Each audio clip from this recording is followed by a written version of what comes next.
그러면 우리가 무엇이라고 그 말을 해야 하겠습니까? 은혜를 더하게 하려고 여전히 죄 가운데 머물러 있어야 하겠습니까? 그럴 수 없습니다. 우리는 죄에는 죽은 사람인데 어떻게 죄 가운데서 그대로 살 수 있겠습니까? 세례를 받아 그리스도 예수와 하나가 된 우리는 모두 세례를 받을 때 그와 함께 죽었다는 것을 여러분은 알지 못합니까?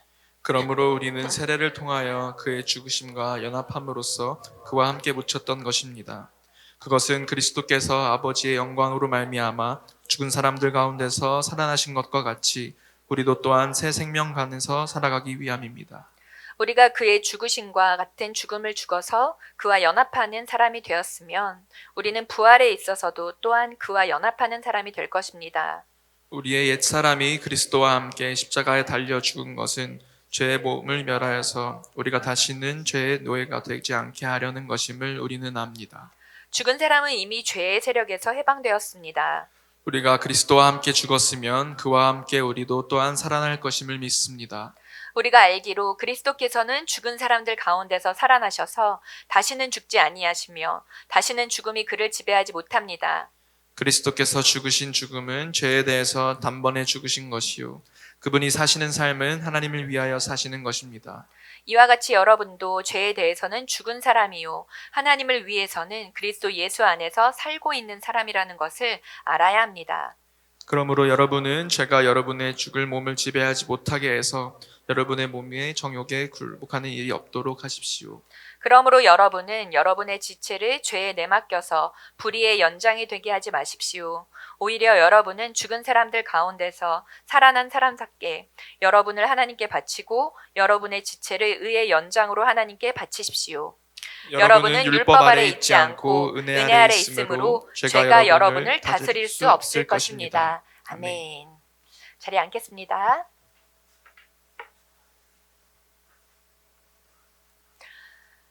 오늘 죽으면 산다 라는 제목으로 말씀 선포하도록 하겠습니다. 자, 십자가는 복음의 핵심입니다. 토마스 아켄피스는 모든 일은 십자가 위에 있다. 매일 십자가에 죽지 않고는 생명과 평화를 얻을 수단이 없다라고 말합니다. 자, 십자가를 통과해야지 부활이 있습니다. 십자가의 죽음이 있은 이후에 부활의 생명이 있습니다. 십자가만이 우리를 구원하는 유일한 생명의 길이기 때문입니다. 죽어야 삽니다. 이것이 바로 십자가의 패러독스, 십자가의 역설입니다.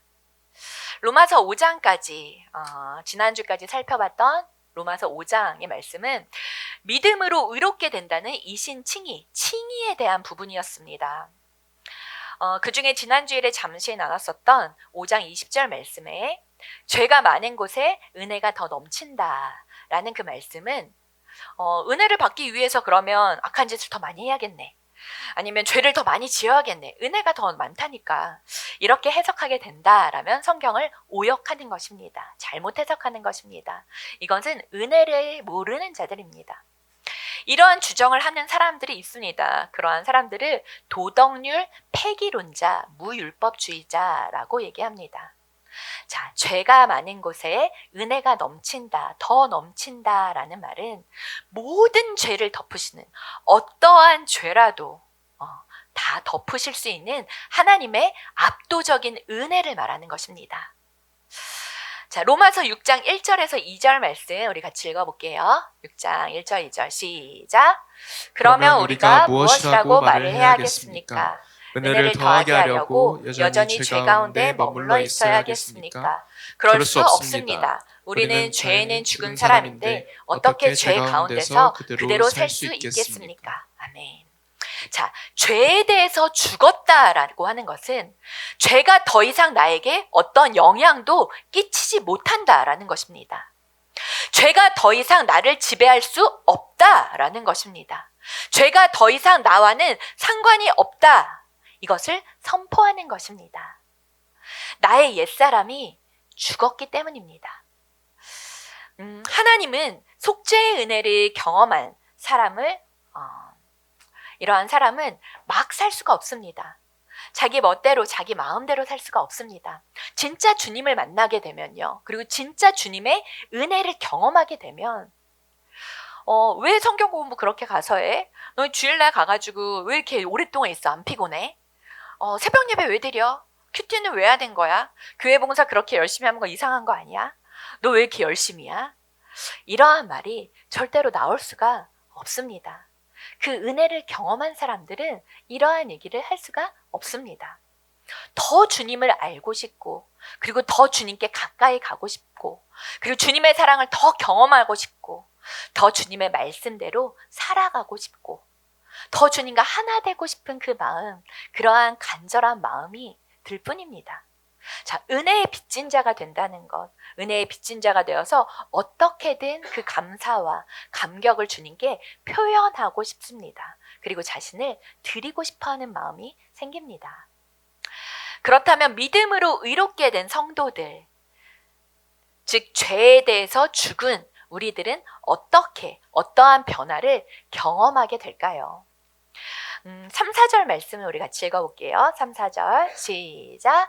세례를 받아 그리스도 예수와 모두 세례를 받을 때에 그와 함께 죽었다는 것을 여러분은 알지 못합니까? 그러므로 우리는 세례를 통하여 그의 죽으심과 연합함으로써 그와 함께 묻혔던 것입니다. 그것은 그리스도께서 아버지의 영광으로 말미암아 죽은 사람들 가운데서 살아나신 것과 같이 우리도 또한 새 생명 안에서 살아가기 위함입니다. 아멘. 자, 바울은 세례를 통해서 설명하고 있습니다. 세례라는 것은 내가 그리스도와 함께 죽는 것을 의미합니다. 베프티즘. 이 헬라어 원의 뜻은 물에 잠기다라는 뜻입니다. 익사하다라는 의미입니다. 물에 잠긴다라는 것은 죽음을 의미합니다. 옛사람의 죽음을 선언합니다. 그런 의미에서 세례식은 영적인 장례식을 의미한다라고도 생각할 수 있습니다. 한 걸음 나아가서는 영적인 결혼식, 예수님과 하나 된다라는 의미이지만 그 전에 먼저 우리의 영의 장례식이라고 할 수 있습니다. 세례가 의미하는 진정한 변화는 형식적인 세례를 뛰어넘는 근본적인 정체성의 변화입니다. 세례를 통해서 예수 그리스도의 죽으심과 먼저 연합합니다. 예수님의 죽으심과 하나 됩니다. 그리하여 우리의 죄된 몸, 아담의 몸은 죽고 이제 그리스도의 몸으로 살아나는 것입니다. 다시 태어나는 것입니다. 죄가 지배하고 죄가 다스렸던 아담의 몸에서 이제 은혜가 통치하는 그리스도의 몸으로 다시 태어나는 것, 이것이 바로 세례의 의미입니다. 죄에 대해서 죽은 자가 됩니다. 우리의 옛사람은 하나님의 심판 그리고 하나님의 징벌을 이미 받은 것입니다. 예수님께서 십자가에서 대신 받으신 것입니다. 그것에 하나 되는 것, 그 참혹한 십자가에서 예수님께서 대신 우리 위해서 십자가에 달려 죽으셨습니다. 그리고 우리에게 그 생명을 전해주셨죠. 그 생명을 우리에게 허락하셨습니다. 우리 스스로의 힘으로는 죄를 제거할 수가 없습니다. 우리 스스로의 힘으로는 죄를 해결할 능력이 없습니다. 그럴수록 우리가 스스로가 이 죄를 해결하고자 한다면, 우리의 힘으로 이 죄의 문제를 어떻게든 해결해 보려고 한다면 자기의 의만 점점 더 커질 뿐입니다. 이 죄의 문제는 십자가에 달린 예수 그리스도, 우리의 죄를 대속하신 예수님을 믿는 믿음 안에서만 가능한 것입니다. 그리스도의 십자가의 죽음이 나의 옛사람의 죽음을 의미합니다. 이것이 십자가 구원의 능력입니다. 이것이 십자가의 능력, 십자가에서 흘리신 예수 그리스도의 보혈의 능력입니다. 갈라디아서 5장 24절 말씀을 같이 읽겠습니다. 시작. 그리스도 예수께 속한 사람은 정욕과 욕망과 함께 자기의 육체를 십자가에 못 박았습니다. 아멘. 자, A.W. 토저 목사님의 일화입니다. 목사님들이 여럿이서 함께 성지순례를 가셨다고 합니다. 골고다 언덕을 이렇게 기념하는 곳이 있다고 합니다. 근데 그 주변이 마치 시장터와 같이 굉장히 시끄럽고 분주하다고 합니다. 토저 목사님은 이런 저런 것들을 신경을 끊고 언덕으로 먼저 올라갑니다. 그래서 그 자리에서 골고다 언덕에서 무릎을 꿇고 기도합니다. 근데 다른 목사님들이 오셔서 이렇게 물어보았다고 합니다. 아니, 언제 올라왔어? 난 여기 2000년 전에 올라왔지. 예수님이 못 박히실 때 나의 옛사람도 그때 못 박혔어. 2000년 전에 예수님께서 못 박히실 때 나도 같이 못 박혔지. 자, 농담 같은 이야기이지만 농담이 아닌 이야기입니다. 그리스도인은 예수님과 함께 죄에 대해서 못 박힌 자들입니다. 8, 9절 말씀을 같이 한번 읽어보겠습니다. 8, 9절 시작. 우리가 그리스도와 함께 죽었으면 그와 함께 우리도 또한 살아날 것임을 믿습니다. 우리가 알기로 그리스도께서 죽은 사람들 가운데서 살아나셔서 다시는 죽지 않으시며 다시는 죽음이 그를 지배하지 못합니다. 아멘. 자, 정말 죽으면 두 가지 일이 일어납니다. 자, 첫째는 그리스도와 함께 죽으면, 정말 주님과 함께 죽으면 주님과 함께 다시 살아납니다. 진짜 죽으면 살아납니다. 자, 한 알의 미랄이 땅에 떨어져 죽으면 열매를 맺고 죽지 않으면 그대로 있는다라고 말씀하십니다. 우리가 죽었다는 증거는 부활의 모습, 그 부활의 증거가 우리에게도 나타나는 것입니다. 우리에도 새로운 생명으로 다시 태어나는 것입니다. 부활의 모습이 없다, 나에게 새로 태어난 모습이 없다, 그 변화가 없다 한다면, 그 생명의 모습이 없다 한다면, 그렇다면 아직 제대로 죽은 것이 아닙니다.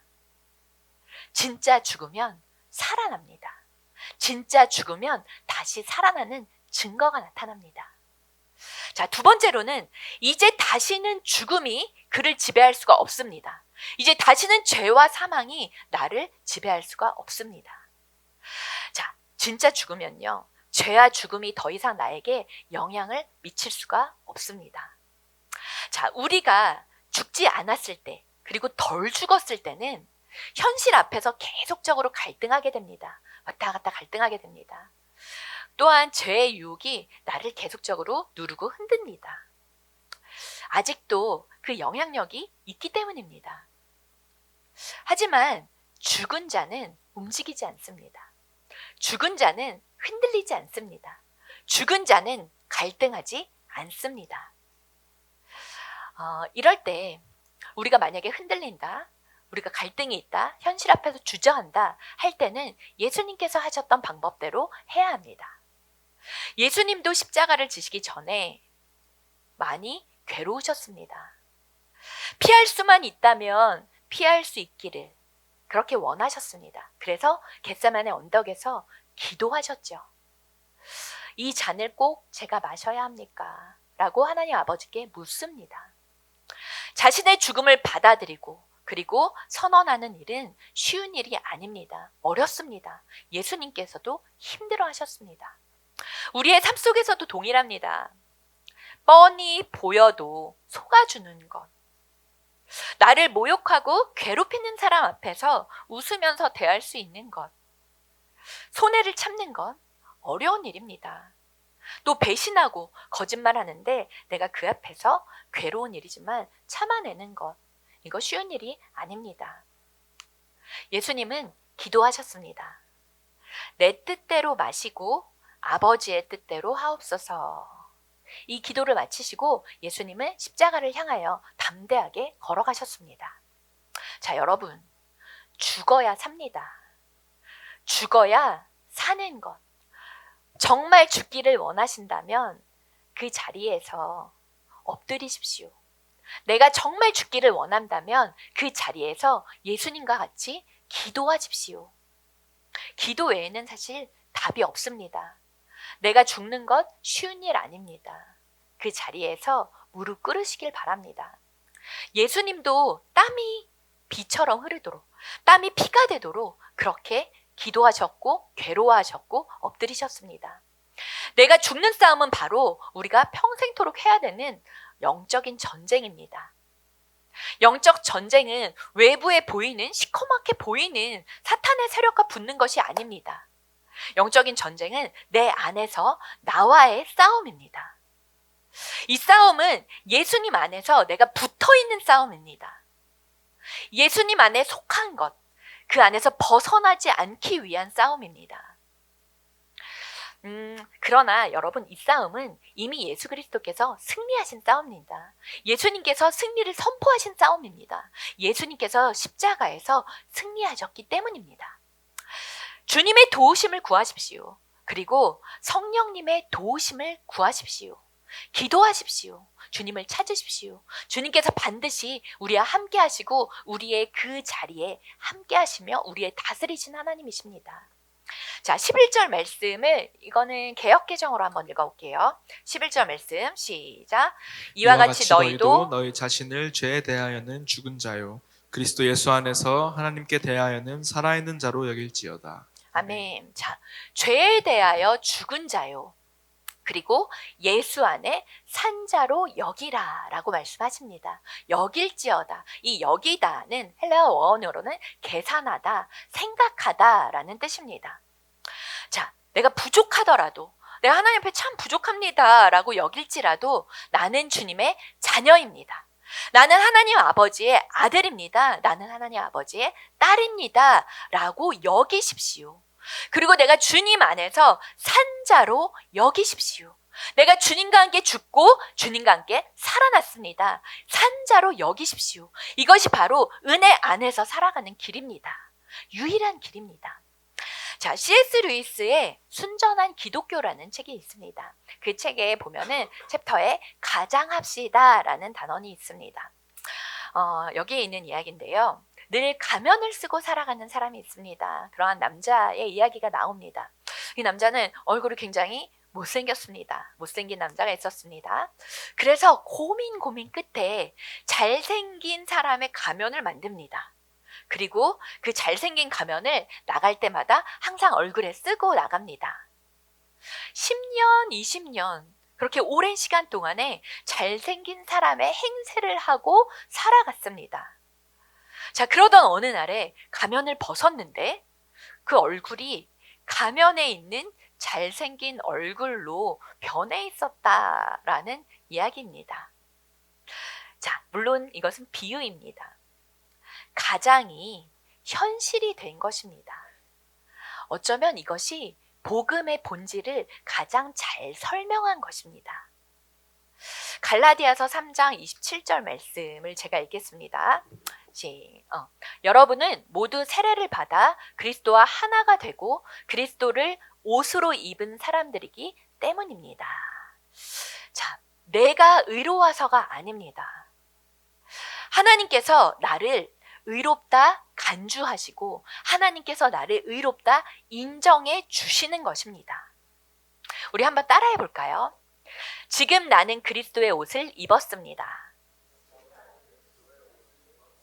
한 번 더 해볼게요. 지금 나는 그리스도의 옷을 입었습니다. 지금 나는 그리스도의 옷을 입었습니다. 아멘. 자, 우리는 그리스도로 가장하고 사는 사람들입니다. 주님과 연합한 삶을 산다는 것, 내가 주님처럼 주님 안에서 주님께 속한 자로 주님으로 가장하고 사는 사람들이다라는 것입니다. 미국의 철학자이자 종교학자인 윌리엄 제임스는 이렇게 말합니다. 기쁜 척을 하면 기뻐진다. 행복하기 때문에 웃는 게 아니라 웃으면 행복해진다. 자, 웃음이 먼저일 수 있습니다. 그러면 기쁨이 우리 안에 임하게 됩니다. 자, 복음도 마찬가지입니다. 우리가 예수로 가장하며 사는 것, 주님과 연합하여 사는 것, 주님과 하나 되어 사는 것, 주님 안에 속한 자로 사는 것, 이것이 우리가 행해야 되고 걸어가야 하는 믿음의 길입니다. 자, 갓난 아기들 보셨죠? 갓난 아기들. 자, 이제 아기가 또 생길 텐데 갓난 아기들 말을 잘 못 알아듣습니다. 하지만 엄마는 아기에게 이야기를 합니다. 아, 우리 아기 너무너무 예쁘지? 오늘 밥 먹었지? 맛있었어? 배불러? 기분 좋아? 막 아기에게 말을 시킵니다. 엄마는 이렇게 이야기를 할 때 아이와 대화를 하지만 사실 아기는 언어를 모릅니다. 갓난 아기가 어떻게 언어를 알겠습니까? 잘 알아듣지도 그리고 말할 수도 없습니다. 하지만 엄마는 아기가 알아듣는 것처럼 이야기를 합니다. 대화를 겁니다. 그러나 2년, 3년이 지나게 되면 아기가 엄마의 말을 알아듣게 됩니다. 전혀 못 알아듣던 갓난 아기에서 말을 해주는 엄마가 있기 때문에 아기는 말을 배우게 됩니다. 말을 듣게 되고 말을 하게 됩니다. 자, 복음도 그러합니다. 복음은 상대방에 대해서 그리고 이후에 변하게 될 모습을 인정해주고 바라는 것입니다. 믿음은 상대방의 가장 좋은 모습으로 간주해 주는 것이 바로 믿음입니다. 우리도 그러합니다. 지금은 이래도, 지금은 나의 모습이 이래도, 지금은 나는 아직 연약해도, 지금 나는 아직 부족하게 여긴다 할지라도, 지금은 내가 믿음으로 한 걸음 한 걸음 나아가지 못한다 할지라도, 우리는 모두 하나님의 자녀들입니다. 하나님의 사랑하는 자녀들입니다. 그리고 예수 그리스도께서 피값을 주고 사신 우리 한 사람 한 사람이 교회입니다. 주님의 생명으로 우리를 사셨습니다. 그렇기 때문에 우리의 생명의 값은 주님의 값입니다. 주님의 생명을 우리에게 내어주셨기 때문입니다. 우리 모두가 하나님의 자녀, 하나님의 아들, 딸들이죠. 그래서 우리는 서로를 바라볼 때 복음의 렌즈를 끼고 바라보는 것입니다. 지금의 모습이 아니라 장차 주님께서 이루실 그 모습을 바라보며 기뻐하고 서로를 인정해주고 그리고 서로를 받아들여주는 것입니다. 가장 좋은 모습으로 여기십시오. 우리 서로 옆에 한번 쳐다볼까요?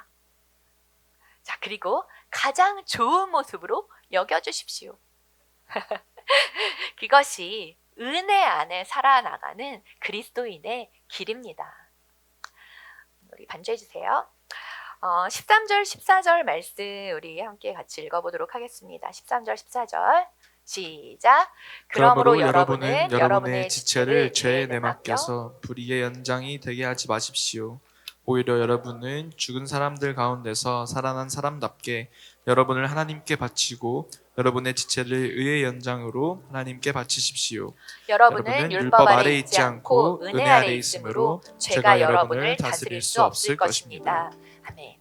자, 그렇다면 이제 주인이 바뀌었습니다. 이제 나의 몸이 더 이상 나의 것이 아닙니다. 나의 삶의 주인은, 나의 몸의 주인은 하나님이십니다. 하나님의 것입니다. 라고 우리가 고백합니다. 자, 그렇다면 우리의 몸이 죄의 도구로 쓰임받기를 원하십니까? 아니면 의의 도구로 쓰임받기를 원하십니까? 당연히 의의 도구로 쓰임받기를 원하시죠. 그리 쓰임받기를 원하는 것이 우리의 바람이기도 하지만 하나님의 뜻입니다. 그러려면 우리가 에너지를 선한 것들에 쏟아야 합니다. 나쁜 것에 쏟지 마십시오. 선하고 좋은 것에 우리의 몸을 갖다 두는 것, 나쁜 것에 두지 마시고 선한 일에 우리의 몸을 갖다 두십시오. 특히 우리에게 제한된 시간 그리고 제한된 물질을 쓰는 것이 중요합니다. 어디다 쓰는 것이 중요합니다. 죄의 도구가 아니라 의의 도구로 우리의 시간과 그리고 우리의 물질을 사용하십시오. 여러분, 밤에 하는 일들 별로 선한 것이 없습니다. 한번 생각해 보세요. 밤중에 내가 하고 있는 일들, 정말 선한 일을 내가 그 시간에 도모하고 있는가? 밤에는 힘이 빠지도록 만들어야 합니다. 그러려면 낮에 최선을 다해야 합니다. 낮에 달려야 합니다. 또한 운동도 하고요. 그럼 밤에 잘 수밖에 없습니다. 일찍 자면 새벽에 일찍 일어나겠죠. 아침에 일찍 일어나면 예배, 샤워도 드리고 큐티도 합니다. 또 그 힘으로 하루를 힘차게 세상 속으로 나아갑니다. 자, 여러분, 밤을 죽이는 것이 죄를 죽이는 것입니다. 밤에 약해지는 것이 죄가 약해지는 것입니다. 밝은 낮에 왕성하게 일을 하십시오. 밝은 낮에 열심히 활동하십시오. 그리고 어두운 밤에는 잠을 주무십시오. 자, 아침이 힘든 인생, 낮에 졸던지 자게 됩니다. 이게 순환이 계속적으로 그렇게 돌아가게 되죠. 그리고 밤에 깨있게 되는 것입니다. 자, 밤은 하나님께서 자라고 만드셨습니다. 밤을 어둡게 하신 이유는 자라고 만드셨습니다. 그리고 밤은 죽음을 의미하기도 합니다. 죽음을 경험하는 시간입니다. 해 뜨는 아침은 일어나라고 만드셨습니다. 눈을 뜨라고 만드셨습니다. 밤이 아닌 낮에 행하십시오. 어둠이 아닌 빛 가운데 행하십시오. 자, 여러분 9시 이후에는 먹는 것도 줄이시길 바랍니다. 먹는 것도 조심하시길 바랍니다. 자, 소화가 최소한 3시간이 걸리죠. 그러면 잠을 자도 자는 것이 아닙니다. 우리 위장이 계속적으로 소화를 하려고 움직이기 때문입니다. 그 상태에서 잠이 들게 되면 일을 하고 있는 상태에서 나는 수면중이 되는 것입니다. 그래서 아침에 일어나면 피곤해요. 물론 우리의 속도 장기도 별로 좋지 않습니다. 밤늦게까지 쇼츠나 릴레이, 쇼츠를 계속적으로 보는 것, 이게 릴레이가 돼서 계속해서 돌아간다면서요. 자, 절제하십시오. 핸드폰 보는 것도 딱 10시까지 정하십시오. 그 이유는 보지 않겠다. 자, 이렇게 밤중에 계속적으로 쇼츠 릴레이로 보게 되는 건 뇌에 손상을 가져온다고 합니다. 그래서 집중력을 저하되고요. 우리의 건강에도 치명적이라고 해요. 10시 이후에 핸드폰을 보지 않을 것, 내 안에 이러한 절제의 선들을 두는 것. 자, 여러분 나중에 아이를 키울 때도 마찬가지입니다. 부모가 밤에 일찍 자야지 아이도 일찍 잠듭니다. 아이들 부모 따라가요. 부모님 하는 거 보고 따라갑니다. 여러분 밤을 죽이면 승리할 수 있습니다. 데살로니가전서 5장 5절 말씀 우리 같이 읽을게요. 데살로니가전서 5장 5절 시작. 여러분은 모두 빛의 자녀요 낮의 자녀입니다. 우리는 밤이나 어둠에 속한 사람이 아닙니다. 아멘. 자, 우리는 빛의 자녀입니다. 낮에 속한 사람들입니다. 빛 가운데 행하십시오. 어둠 가운데 주무십시오. 자, 경주말을 조련할 때요, 흰 말과 검은 말이 이렇게 있습니다. 어떤 말이 이기는지 기가 막히게 맞추는 그러한 조련사가 있었다고 합니다. 어떻게 그렇게 잘 맞춰요? 라고 질문합니다. 그때 조련사가 말을 합니다. 자, 경기하기 전에 흰 말이 이기기를 원하면 흰 말에게 먹을 것을 많이 준다고 합니다. 자, 검은 말이 이기기를 원하면 검은 말에게 먹을 것을 많이 준다고 합니다. 자, 굉장히 당연한 말 같아요. 당연한 말 같지만 굉장히 중요한 원리가 여기에 있습니다. 우리의 인생도 그러합니다. 죄가 강력해지는 이유는 죄에게 먹을 것을 계속 주기 때문입니다. 죄에게 자양분을, 영양분을 공급하기 때문입니다. 자, 우리가 보는 것들, 여러분 막 귀신 영화들 그리고 음란물들, 폭력적인 것, 잔인한 영상들, 우리가 계속적으로 눈으로 섭취합니다. 먹습니다. 이것은 어둠에게, 악에게 먹이를 계속적으로 공급해 주는 것입니다. 빛을 추구하라. 그리고 선한 것을 추구하라. 주님께서 우리에게 말씀하십니다. 우리는 빛의 자녀들이기 때문입니다. 말씀을 나누고 은혜를 나누십시오. 그리고 흰말에게 먹이를 주십시오. 은혜 안에 살아가는 것, 우리가 은혜로 살아가는 것은 공급되는 에너지가 달라지는 것입니다. 그러면 의의 도구로 우리가 살아가고 쓰임받을 수가 있습니다. 힘들더라도 5분만 더 기도하십시오. 조금 어렵더라도 우리 말씀 한 장이라도 더 읽읍시다. 아침에 30분만 일찍 일어나더라도 아침에 예배할 수 있습니다. 샤워 드릴 수 있습니다. 그리고 큐티하고 하루를 출발할 수 있습니다. 그리고 격려하는 것, 칭찬하는 것, 그리고 전도하는 것, 한 명만 더 해봅시다. 조금은 어렵더라도, 조금은 불편하더라도 한번 우리가 선한 것에 먹이를 더 줘봅시다. 비난하거나 수군거리는 무리에서는 튀어나옵시다. 거기에 가담하지 맙시다. 나도 죄로 물들게 되기 때문입니다. 이렇게 하면 우리가 하나라도 더 노력한다면 더 이상 불의의 도구로 쓰임받지 않게 됩니다. 이러한 하루하루가 쌓여서 1년이 되고 2년이 된다면 반드시 우리의 삶은 변화된 삶을 살아갈 수가 있습니다. 하나님 삶에, 하나님 손에 붙들린 삶이 됩니다. 여러분, 죽으면 삽니다. 그 문턱에서 매달려서 어떻게든 내 힘으로 해봐야지 라는 것이 아니라 주님과 함께 십자가에서 죽으면, 진짜 죽으면 살게 됩니다. 옛사람을 벗어버리고 옛사람은 온전히 십자가에 못 박고 예수 그리스도로 옷 입읍시다. 예수님으로 가장합시다. 세상 가운데 의의 도구 그리고 빛의 사자로 쓰임 받는 사랑하는 우리 라이트하우스 홍대 되기를, 그리고 이곳에 있는 모든 예배자들 되시기를 주님의 이름으로 축복합니다.